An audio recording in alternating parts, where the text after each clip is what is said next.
Oke, kita mulai. Bismillahirrahmanirrahim. Assalamualaikum warahmatullahi wabarakatuh. Waalaikumsalam warahmatullahi wabarakatuh. Selamat pagi anak-anak. Apa kabar nih? Pagi Bu, baik, alhamdulillah. Udah masuk semua belum? Udah. Udah pada sarapan? Sudah Bu. Oke, sebelum kita mulai pembelajaran hari ini, alangkah baiknya kita berdoa terlebih dahulu. Boleh siapa aja yang berdoa, pimpin doa? Saya Bu. Oke, boleh. Sebelum mulai belajar, mari kita berdoa menurut kepercayaan masing-masing. Berdoa dimulai.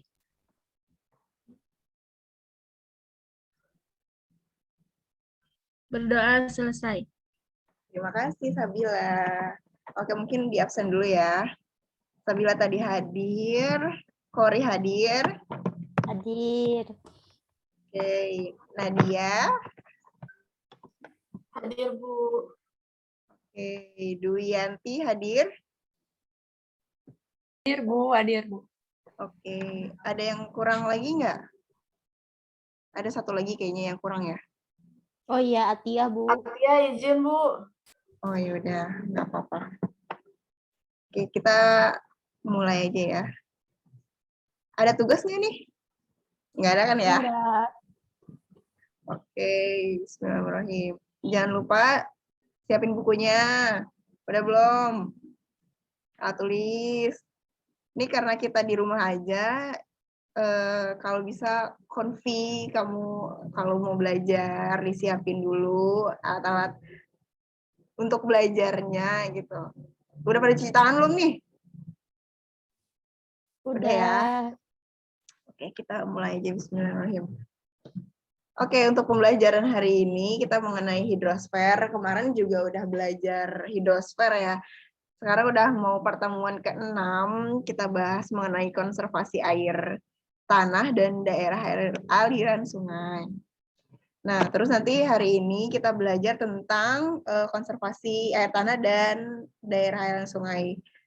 Nah, diharapkan kamu bisa mengerti mengenai apa sih itu konservasi air tanah dan daerah aliran sungai itu sendiri, dan bisa mengetahui dan bagaimana sih wilayah tersebut apakah kritis atau tidak gitu ya. Seperti itu. Oke, kita mulai. Ini ada akses pembelajarannya, bisa di itu ya. Nanti aku kirim ke chat. Ada juga sih di Google Classroom, udah saya kirim. Nanti di klik aja ya. Terus selanjutnya. Nah, kita mau review lagi nih. Kemarin ada yang tahu nggak mengenai hidrosfer itu apa? Sekilas review pembelajaran sebelumnya gitu. Ada yang tahu nggak hidrosfer itu apa sih? Udah belajar loh kemarin pertemuan sebelumnya. Gimana? Hidrosfer itu Ibu merupakan air yang ada di permukaan bumi. Pinter, terima kasih Nadia. Oke, benar. Hidrosfer itu adalah keseluruhan sistem air di muka bumi seperti yang meliputi lautan, perairan daratan, air tanah, es, salju, dan air yang ada di atmosfer, semuanya ini gitu ya. Jadi intinya sistem air yang ada di bumi. Oke, sekilas mengenai hidrosfer, berarti ilmunya udah mantep nih. Kita beranjak ke hidrosfer yang lebih dalam lagi. Oke, apa yang kamu ketahui nih tentang konservasi? Ada yang tahu nggak?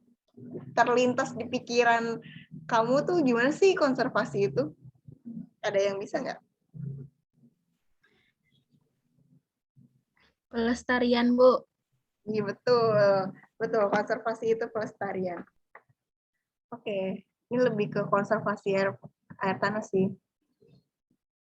Nah, konservasi itu sebenarnya benar untuk pemeliharaan, upaya memelihara keadaan untuk keberlanjutan keadaan sifat air tanah agar senantiasa dalam kuantitas dan kualitas yang memenuhi kebutuhan makhluk hidup yang akan datang. Jadi intinya upaya pelestarian itu gampangnya ya. Jadi bisa diingat-ingat ya. Oke, selanjutnya apa aja sih yang konservasi air tanah tuh? Ada macamnya itu perlindungan air tanah, pelestarian tanah, pengawetan air tanah. Nah, apa sih itu perlindungan tanah? Perlindungan tanah itu upaya untuk penetapan kawasan lindung air tanah. Nah, sedangkan pelestarian air tanah itu upaya untuk pelestarian fungsi daerah imbuhan di air tanah. Nah, sedangkan untuk pengawetan air tanah itu mengenai upaya pengawetan air tanah seperti menghemat penggunaan air tanah. Ini pasti belum kebayang ya. Nah, ini mungkin sebagai contohnya konservasi air tanah, apa aja sih yang tadi udah dijelasin sedikit gitu ya. Nah, kalau misalnya nih ada sumur nih, sumur resapan, terus lubang resapan biopori dan waduk. Itu merupakan contoh-contoh konservasi air tanah. Seperti itu. Mulai ditangkap ya? Oke. Selanjutnya, ini ada yang daerah aliran sungai nih. Kalian kebayang nggak daerah aliran sungai itu apa sih? Ada yang ingin speak up? Saya Gimana, belum Bu? terbayang, Bu. Oh ya udah, oke, belum terbayang, nggak apa-apa. Ini dari drone sih, dari gambaran citra. Ini drone sih, bukan citra. Daerah aliran sungai. Jadi gambarnya itu seperti ini, ruang yang kelok-kelok gitu ya. Ya gitulah. Terus, nah ini untuk pengertian sendiri. Daerah aliran sungai menurut Peraturan Pemerintah RI nomor 30 tahun 2012. Suatu wilayah daratan yang merupakan satu kesatuan dengan sungai dan anak-anak sungainya. Ya, berfungsi untuk menampung, menyimpan, dan mengalirkan air yang berasal dari curah hujan ke danau atau ke laut secara alami. Batas di darat merupakan pemisah topografis dan batas di laut sampai dengan daerah aliran yang masih terpengaruh daratan.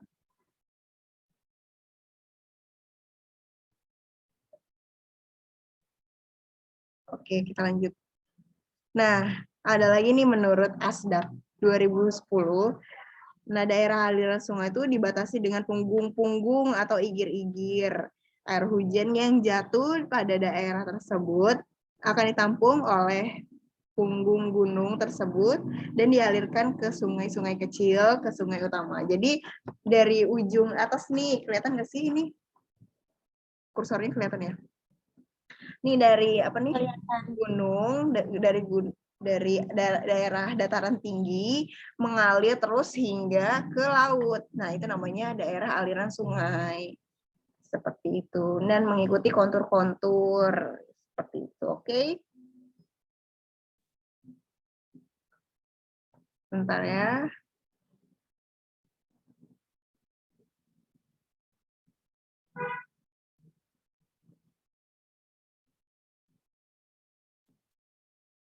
Ada sedikit video mengapa pentingnya untuk daerah aliran sungai. Pedesaan, dan jalan. Dengan demikian, DAS mempunyai berbagai fungsi sehingga perlu dikelola. Pengelolaan DAS merupakan suatu kegiatan yang dilakukan oleh masyarakat, petani, dan pemerintah untuk memperbaiki keadaan lahan dan ketersediaan air secara terintegrasi di dalam suatu DAS. Rusaknya hutan di wilayah hulu akibat pola usaha tani yang kurang bijak, serta kurang optimalnya perencanaan ruang berbasis DAS dan ketidakpatuhan dalam implementasi regulasi merupakan sekelumit contoh dari berbagai aktivitas kita yang hanya mementingkan keuntungan materi semata dengan mengorbankan lingkungan di mana kita tinggal. Saat ini ada 17.000 DAS di seluruh daratan Indonesia. terdapat 2.145 das yang kondisinya harus segera kita pulihkan. Pada tahun 2019 ini, pemerintah dalam hal ini Kementerian Lingkungan Hidup dan Kehutanan berkolaborasi dengan pihak swasta dan masyarakat berupaya mengoptimalkan pelaksanaan rehabilitasi hutan dan lahan melalui pendekatan corrective action. Dalam hal ini, pemerintah berkewajiban menetapkan lokasi-lokasi RHL prioritas dengan fokus untuk pemulihan danau dan das prioritas, pengendalian sedimentasi pada waduk atau bendungan, dan pencegahan banjir dan longsor. Sehingga output pelaksanaan rehabilitasi dapat dirasakan secara nyata. Sedangkan swasta, dalam hal ini korporasi. Oke, mungkin secara gambaran umum aja, nanti bisa ditonton sendiri. Judulnya pentingnya fungsi daerah aliran sungai ya. Jadi tadi sudah dibahas banyak banget daerah aliran sungai yang ada di Indonesia. Sekitar berapa tadi? 17.000, Bu. 17.000 ya. Tapi ada 2.000 yang harus dipulihkan. Nah, itu cukup PR banget ya. Nah, kita harus bekerja sama untuk pemulihan das. Nah, dengan adanya konservasi dan pencegahan yang cukup serius. Nah, coba kita lanjutin aja ya, kan. Bukan kewajiban rehabilitasi das pada lokasi konsesi, melakukan penanaman pada lahan kritis dan tidak produktif guna mengoptimalkan nilai ekologi dan ekonomi. Sedangkan penanaman dilaksanakan bersama masyarakat di sekitar lokasi. Masyarakat ikut terlibat secara aktif dalam pelaksanaan rehabilitasi berbasis perhutanan sosial. Sehingga bukan hanya keuntungan ekologi, namun juga akan memberikan hasil ekonomi untuk meningkatkan taraf hidup dan mensejahterakan masyarakat. Ada 7 poin corrective action untuk menjamin keberhasilan pelaksanaan RHL. Pertama, area difokuskan kepada DTA danau dan waduk untuk mengendalikan laju sedimentasi pada wilayah. Oke, kita lanjut aja ya. Kelihatan ya? Oke. Oke, ini salah satu contoh das di Indonesia, das Ciliwung dan Bengawan Solo. Nah, ini contoh das Bengawan Solo. Ya, cukup panjang ya dari ujung atas daerah tingginya hingga ke hilir. Hilirnya itu daerah laut ya. Nah, oke. Nah, pengertian konservasi daerah aliran sungai itu aja berarti upaya pelestarian lingkungan das dengan tetap memperhatikan manfaat yang bisa didapatkan pada saat itu dengan cara tetap mempertahankan keberadaan setiap komponen ekosistemnya untuk pemanfaatan di masa akan datang. Oke, tujuan yang tadi, tujuan konservasi daerah aliran sungai itu untuk membina kelestarian dan serasian ekosistem das serta meningkatkan pemanfaatan sumber daya alam bagi manusia secara keberlanjutan. Jadi intinya untuk secara keberlanjutan. Nah, ini kerusakan das. Makanya tadi ada sekitar 2.000 berapa ratus das gitu ya mengalami kerusakan, dan ini faktor-faktornya. Ada penebangan hutan, penutupan danau dan kantong-kantong air, berubahnya saluran drainase, dan pembuangan limbah ke sungai. Ini yang paling concern banyak ya, jadi harus diperhatikan. Oke, sebenarnya ada upaya pelestarian daerah aliran sungai itu dibagi menjadi 2, yaitu secara vegetatif dan mekanik. Nah, vegetatif itu adalah upaya konservasi tanah dengan cara menanam vegetasi di atas tanah dengan teknik tertentu dan untuk mengontrol laju erosi. Intinya untuk mengontrol laju erosi. Nah, ada 5 macam secara vegetatif upaya pelestarian das. Itu ada strip cropping, contour strip cropping, windbreak, crop rotation, dan buffering. Apa sih? Ini bahasa Inggris semua ya. Nah, Ini langsung aja ke pengertiannya. Strip cropping itu adalah penanaman berlajur tegak lurus terhadap aliran air. Ini bisa dilihat ya gambarnya. Strip cropping itu contohnya ini. Terus kontur strip cropping, dia penanaman berlajur sejajar dengan garis kontur guna untuk mengurangi, menahan kecepatan aliran air. Nah, ini bisa dilihat ya gambarnya. Terus lanjut ke buffering. Nah, buffering itu penutupan lahan yang dengan kemiringan yang curam dengan tanaman keras untuk menghambat laju air. Ini bisa dilihat ya. Nah, terus selanjutnya ada crop rotation. Ada metode penanaman lebih dari satu jenis vegetasi dalam 1 tahun untuk mencegah kerusakan tanah. Jadi bisa tanaman itu bisa digilir setelah udah misalnya padi dia sebelumnya, nah terus diganti jadi tanaman jagung. Jadi biar kebermanfaatannya bisa terus gitu, nggak cuma itu aja tanamannya, gitu untuk mencegah kerusakan tanah tersebut. Oke, lanjut ke windbreak. Nah, windbreak ini contohnya ya. Nah, penanaman dengan vegetasi secara permanen guna melindungi tanah dari terpaan air. Oke, selanjutnya ada secara mekanik. Nah, secara mekanik ini terbagi jadi 4 upaya pelestarian daerah aliran sungainya itu. Nah, pertama ada contour tillage, terracing, guludan, dan shakedown. Nah, secara mekanik itu pengertiannya metode ini merupakan upaya konservasi tanah dengan teknik pengelolaan tanah yang diharapkan mampu mengurangi laju erosi air. Nah, tadi ada macam-macamnya, ada terracing, mungkin kalian tahu ya, ini sering banget di Indonesia, terracing, pembautan teras-teras pada lahan miring guna untuk mengurangi sudut lahan sehingga erosi bisa diminimalisir. Terus ada contour tillage. Nah, pengertian itu pengelolaan tanah sejajar dengan garis kontur dan terbentuk igir-igir kecil yang memperlambat aliran air dan memperbesar infiltrasi air. Selanjutnya ada guludan. Nah, ini contohnya pembuatan guludan tanah atau menggunung agar air bisa mengalir searah dengan garis kontur. Nah, selanjutnya ada check dam. Check dam itu adalah kegiatan membendung aliran air melalui parit ya, sehingga material yang tererosi bisa tertahan dan terendapkan. Nah, seperti ini contohnya. Nah, upaya pelestarian das itu juga terbagi menjadi 3 untuk bagian pengelolaan das, di bagian hulu, tengah, dan hilir. Nah, ciri-cirinya apa sih di bagian hulu? Ciri-ciri das di bagian hulu yaitu kemiringan sungainya sangat besar, aliran sungainya deras, erosinya sangat aktif, erosi arah vertikal, dan lembahnya berbentuk V. Nah, ciri-ciri bagian tengah daerah aliran sungainya itu yang pertama adalah kemiringannya sudah berkurang, aliran sungai tidak diterpa dengan tidak seberapa deras dan jarang dijumpai jeram, erosinya sudah berkurang dan sudah ada sedimentasi, erosinya sudah berjalan secara vertikal dan horizontal, dan lembahnya berbentuk U.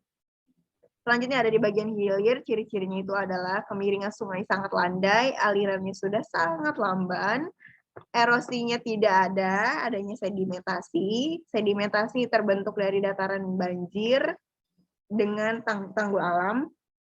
Lalu lembah sungainya berbentuk V. Nah, mungkin kecepatan ya saya ngejelasin. Oke, mungkin ada yang bisa nangkep penjelasan saya tadi mengenai konservasi daerah aliran sungai. Ada yang bisa hands up atau open mic mengenai konservasi dan daerah aliran sungai yang kalian ketahui aja weh.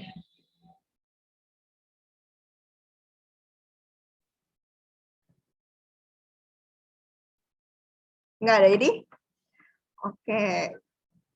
Jadi intinya kita belajar mengenai konservasi daerah aliran sungai, upaya pemanfaatan secara vegetatif dan mekanik gitu ya, banyak untuk keberlangsungan daerah aliran sungai dan pemanfaatan